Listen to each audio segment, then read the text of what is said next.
কিয়ামত পর্যন্ত শেষই হবে না, বলেন সুবহান। এটা হচ্ছে কোরআনের বড় সৌন্দর্যতা। এ দেখেন, কষ্ট হচ্ছে না তো আপনাদের? প্রত্যেকটা বান্দার কাছে আল্লাহ পাক নামাজের হিসাব নিবে না?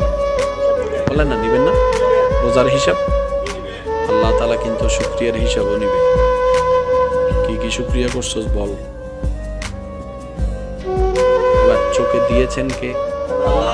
দেখতে পারাটা আল্লাহর রহমত, আল্লাহর নিয়ামত, তাহলে শুকরিয়া আদায় করতে হবে। ঠিক আছে? বলতে পারা আল্লাহর নিয়ামত, তাহলে শুকরিয়া করতে হবে। শুনতে পারা আল্লাহর নিয়ামত, এভরিথিং আল্লাহর নিয়ামত, শুকরিয়া করতে হবে। তাহলে এখন কি হবে জানেন? 24 ঘন্টা আমাদের কি করতে হবে? আল্লাহ, যতক্ষণ জাগ্রত থাকবো, চোখে দেখতেছি, আল্লাহ চোখের ফলক খুলছে, তোমার দয়া, আলহামদুলিল্লাহ।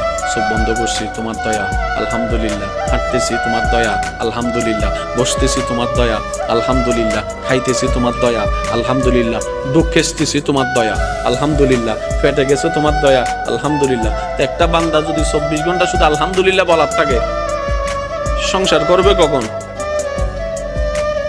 বুঝতে পারি না মনে কথা। সে ব্যবসা করবে কখন?